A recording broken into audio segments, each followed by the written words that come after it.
আসসালামু আলাইকুম সবাইকে।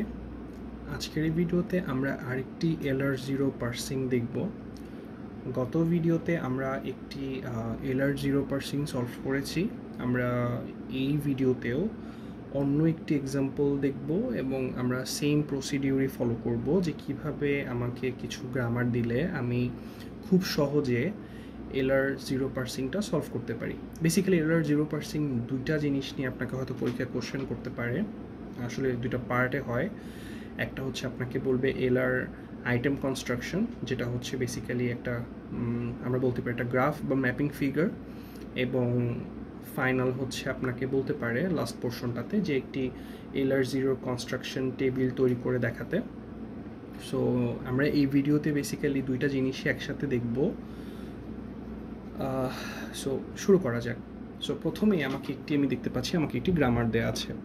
ই ইমপ্লাইজ বড় বি বা দুটো নন টার্মিনাল, এবং বি ইমপ্লাইজ ছোট বি বড় বি অর ছোট ডি। সো আমরা লাস্ট ভিডিওতে দেখেছিলাম যে যখনই আমাকে একটি গ্রামার দিবে, আমার ফার্স্ট কাজ থাকবে এই গ্রামারটিকে আরেকবার লেখা। সো আমি এখানে আবার লিখছি ই ইমপ্লাইজ বি ইমপ্লাইজ ছোট সি বড় বি। এবং আমিও লাস্ট ভিডিওতে আরেকটা জিনিস আপনাদের বলেছিলাম যে আমাদের প্রায় হচ্ছে অরের এই পোর্শনটা ভুল হয়ে যায়। আমরা অনেক সময় তাড়াহুড়োর কারণে লিখতে লিখতে দেখা যায় যে আমরা ডিটা মিস করে ফেলেছি। সো আমি লাস্ট ভিডিওতে বলেছিলাম যে আপনারা চেষ্টা করবেন বি ইমপ্লাইজ সিবি একবার লিখতে এবং পরের লাইনে বি ইমপ্লাইজ ডি লিখতে।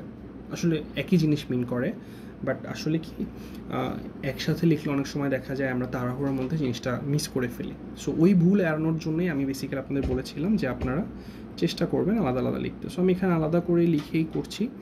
আপনাদের যদি মনে হয় যে না আপনারা অর দিয়ে করবেন, গুড টু গো, কোনো সমস্যা নেই। সো এবং আমার গ্রামারটাকে লেখার পরে আমার কাজ থাকে হচ্ছে সবার সামনে একটা করে ডট দিয়ে দেওয়া, এবং আমার কাজ থাকবে এই ডটটাকে একদম রাইট মোস্টে নিয়ে আসা। ওকে, সো আমি আরেকটা কাজ করি, আমি এই যে ই বা আমার যে ইনিশিয়াল যে ইটা ছিল সেটাকে আমি কি করি, একটা অন্য কিছুর রেসপেক্টে প্রকাশ করি। আমি এখানে ই প্রাইম দিয়ে ডট ই আকারে লিখছি। সো এটাই হচ্ছে আমার ফার্স্ট একটা স্টেপস। এবং আমি আরেকটা কাজ করেছিলাম লাস্ট ভিডিওতে, সেটা হচ্ছে প্রত্যেকটা গ্রামারকে একটা নাম্বার দিয়ে দেওয়া। যেমন আমি বিটাকে বলছি নাম্বার 1, এই ছোট সি বড় বিটাকে বলছি নাম্বার 2, এবং এই ডিটাকে বলছি নাম্বার 3। এবং এখান থেকে যেহেতু আমার জিনিসটাকে আমি শুরু করব, আমার আইটেম কনস্ট্রাকশন যে পার্টটা বা গ্রাফ বা ম্যাপিংটা এখান থেকে শুরু হবে। সো এটাকে আমি বলছি আমার এটা I0 বা I0 স্টেজ। যারা লাস্ট ভিডিওটা দেখেননি তাদের জন্য একটু কঠিন হয়ে যেতে পারে। আমি আপনাদের রিকোয়েস্ট করব আপনারা লাস্ট ভিডিওটা দেখে আসবেন, তাহলে আপনারা এই ভিডিওটা একটা এক্সাম্পল হিসেবে বা একটা হোম টাস্ক হিসেবে আপনারা কাজে লাগাতে পারবেন। সো আমার ফার্স্ট কাজ থাকবে কি, এই I0 থেকে এই ডটটাকে আমাকে একদম রাইট মোস্টে নিয়ে আসা। সো এখান থেকে আমি দেখতে পাচ্ছি আমি যদি ইটাকে সরাই, অনলি ইটাকে সরাই, সেক্ষেত্রে আমার কি দাঁড়াচ্ছে, জাস্ট ইটাকে আমি বাদিকে সরাবো। তাহলে কি হবে, ইটা বাদিকে সরে গেলে ই ডট হয়ে যাবে। সো ই প্রাইম ইমপ্লাইজ, যেহেতু ইটাকে সরাচ্ছি তাহলে ইটা বায়ে চলে গেল, ডটটা ডানে চলে আসলো, যেটা আমি চাচ্ছিলাম। সো এখানে কিন্তু তাই হয়ে গেল। এবার যদি আমি এটাতে তাকাই, আমি একটা অনলি বিকে সরাতে পারছি। আমি কিন্তু প্রত্যেকটি ইটারেশনে জাস্ট একটা অ্যালফাবেটই সরাতে পারবো। সো এখানেও তাই করছি। আমি যদি বিটাকে সরাই, এটা হবে ই ইমপ্লাইজ বি, জাস্ট এই বিটা সরে যাবে, তাহলে হবে বি ডট বি।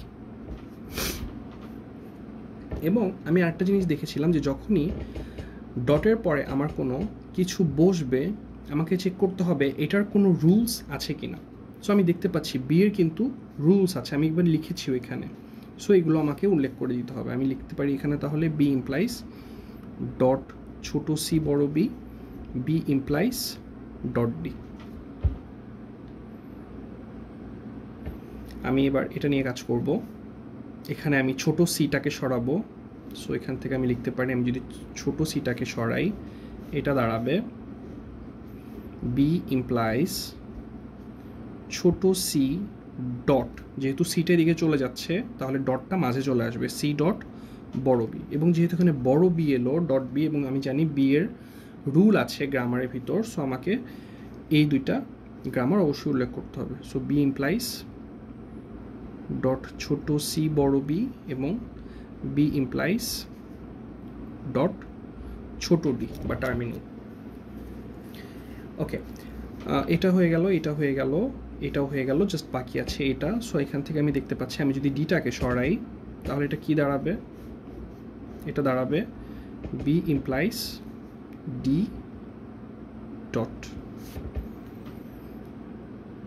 এবং যেহেতু এটার পাশে কিছু নাই, সো এখানে কিন্তু নতুন কোনো গ্রামারও আসবে না। সো এটাকে আমি নাম্বারিং করতে পারি। এটা যেহেতু আই নট ছিল, আমি এটাকে বলতে পারি এটা আমার হবে I1, এটা হবে I2, এটা হবে I3 এবং এটা হবে I4। ওকে, দেন আমার নেক্সট কাজ। আচ্ছা, এটাকে কি আর কোনো শিফটিং পসিবল? না, এটা কিন্তু আর কোনো শিফট করার দরকার নেই, কারণ কি আমার ডটটা আমি যেখানে চাচ্ছিলাম সেখানেই চলে এসেছে। আমি দেখতে পাচ্ছি হ্যাঁ এটাতে কাজ করার অপশন আছে। সো আমি এখান থেকে ইটাকে আবার বিটাকে আবার সরাবো, তাহলে আমার দাঁড়াবে ই ইমপ্লাইজ বি বি ডট। যেহেতু ডটের পরে কিছু নেই, আমাকে কিন্তু আর রুলে ফেলতে হচ্ছে না। আমি যদি এবার একটু লক্ষ্য করি, আমি যদি এটাকে চেঞ্জ করি, কি দাঁড়াচ্ছে ছোট সি ডট বড় বি। যেহেতু এখানে আমি এটা নিয়ে কাজ করি, তাহলে কি আমি তো এটা কাজ করে ফেলেছি। যদি এটা কাজ করি ছোট সি ডট বড় বি, এবং যেহেতু ডট বি এবং আমার বি এর প্রোডাকশনগুলো আমি দেখতে পাচ্ছি যেখানে অনেকগুলো রুল আছে, সেক্ষেত্রে কি আমাকে তার বি এর রুলগুলো লিখতে হবে। সো ফর্চুনেটলি কিন্তু আমি দেখতে পাচ্ছি I3-তে কিন্তু আমার সেম কাজটাই করা আছে। সো আমি তাহলে এটা কি লিখব, যে আমি সি পেলে চলে যাচ্ছি I3-তে। আমি আরেকবার বলছি, এখানে আমাকে সিটাকে বায়ে সরাতে হবে। সো সিটাকে যদি আমি বায়ে সরাই, দাঁড়াচ্ছে হচ্ছে ছোট সি ডট বড় বি, এবং যেহেতু বড় বি ডটের পরে বড় বি আছে এবং বি এর হচ্ছে প্রোডাকশন রুল লেখা আছে গ্রামারে, সো এই রুলগুলো বসতো। কিন্তু ফর্চুনেটলি আমি দেখতে পাচ্ছি I3-তে কিন্তু সেম জিনিসটা আমি লিখে রেখেছি। সো আমি জানি LR0%-এ কিন্তু আমি একটা সেম স্টেপ বারবার লিখতে পারি না। সো আমি কিন্তু এখানে এটাই লিখতে পারবো না, বরং আমাকে এই I3-টা ইউজ করতে হবে। সো আমি দেখতে পাচ্ছি যে ছোটো সির জন্য আমি I3-তে যাচ্ছি। আচ্ছা, বি থেকে যদি আমি এবার এই ডিটাকে সরাই তাহলে কি হয়, ডি ডট।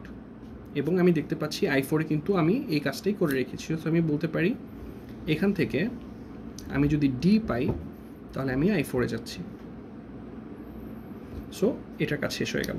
এবার I3-তে তাকালে আমি দেখতে পাচ্ছি আমি যদি এখান থেকে বিকে সরাই, কোনটাকে সরাচ্ছি, কোনটাকে কী করছি, এটা লিখে নেওয়াটা খুব ইম্পর্ট্যান্ট, না হলে ভুল হওয়ার অনেক বড় একটা সম্ভাবনা থেকে যায়। সো আমি যদি বিকে সরাই, এটা দাঁড়াচ্ছে সি বি ডট। সো এখানে আমি দেখতে পাচ্ছি আমার কিন্তু ডটটা কাঙ্ক্ষিত জায়গায় চলে এসেছে। সো এটা কিন্তু যেহেতু আর ডানে আর কিছু নেই, আমাকে কিন্তু আর কোনো কিছু এখানে করতে হচ্ছে না।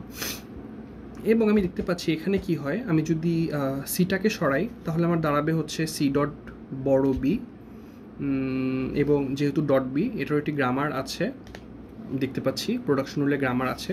সো এই জিনিসটা তাহলে হবে হচ্ছে গ্রামার ফেললে হবে হচ্ছে বি ইমপ্লাইজ ছোট সি বড় বি, বাট আমি দেখতে পাচ্ছি এই সেম জিনিসটাই কিন্তু আমি এখানে লিখে রেখেছি। সো আমি বলতে পারি আমি যদি সিকে চেঞ্জ করি আমি কিন্তু আবার I3-তেই চলে আসছি, এবং আমি যদি ডিকে চেঞ্জ করি তাহলে কি হচ্ছে, বি ইমপ্লাইজ ডি ডট, এখানে লিখে রেখেছি সেটা। সো এখান থেকে ডি পেলে আমি কিন্তু I4-এ চলে আসছি। আর কোনো কিছু কি পসিবল? না, আর কোনো কিন্তু কিছু পসিবল না। সো এটাই ছিল আমার LR0%-এর প্রথম যে পার্ট, যে আমার আইটেম সেট তৈরি বা কনস্ট্রাকশন অফ আইটেমস, এটাই হচ্ছে সেই বেসিক পার্টটুকু। আমাকে দেন নেক্সট পার্টে আমি এবার যাব, যেটা হচ্ছে আমাকে টেবিল কনস্ট্রাকশন পোর্শনটুকু। সো টেবিল কনস্ট্রাকশন আমি বলেছিলাম, টেবিল কনস্ট্রাকশনে আমি ছোট্ট করে টেবিল সবসময় এঁকে ফেলবো, যেখানে আমার 3টা কলাম আমি রাখবো। প্রথমটাতে আমি লিখবো ইটারেশন, তারপরটাতে আমি লিখবো অ্যাকশন। অ্যাকশনে সবসময় টার্মিনাল বা স্মল লেটারগুলো থাকবে। সো এখানে দেখতে পাচ্ছি এখানে কী কী স্মল লেটার রয়েছে। এখানে স্মল লেটার রয়েছে সি এবং ডি। সো আমি এখানে সি এবং ডি লিখবো। একবার চেক করব যে আমার আর কোনো স্মল লেটার আছে নাকি। যেহেতু আর কোনো স্মল লেটার নেই, আমি লাস্টলি একটি $সাইন অ্যাড করে দিব। এবং গো টু পার্টে আমি সবসময় ক্যাপিটাল লেটারগুলোকে বা নন টার্মিনালগুলোকে অ্যাড করব। আমি দেখতে পাচ্ছি এখানে বি এবং ই, এই দুটোই আমার ক্যাপিটাল লেটার। সো আমি এখানে বি এবং ই লিখে ফেলব। আর এখানে আমার I0 ছিল, I1, I2, I3, I4। আমি এই দুটোকে মার্কিং করতে ভুলে গিয়েছি। সো এটা হবে আমার I5 এবং এটা হবে আমার I6। সো এটা আমি লিখে ফেললাম। এবার আমি প্রত্যেকটার জন্য আলাদা আলাদা করে ইটারেশন শুরু করব। সো প্রথমে 0, 1, 2, 3, 4, 5 এবং 6, এবং আমি প্রত্যেকটাকে আলাদা করে ফেলছি।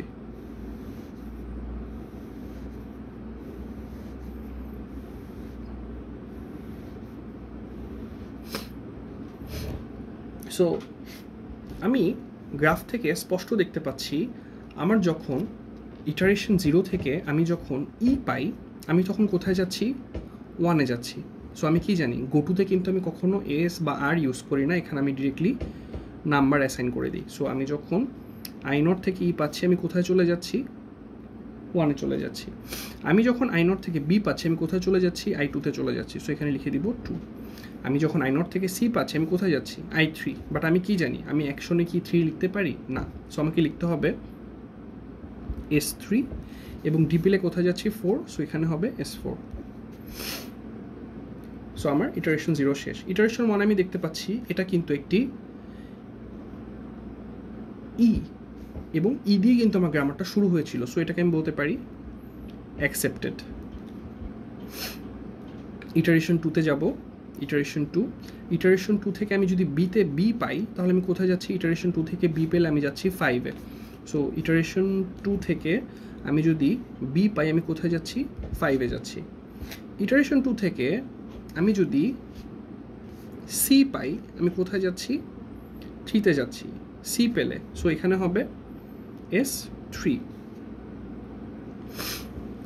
ইটারেশন 2 থেকে আমি যদি ডি পাই, আমি কোথায় যাচ্ছি? 4-এ যাচ্ছি। সো এটা হবে S4।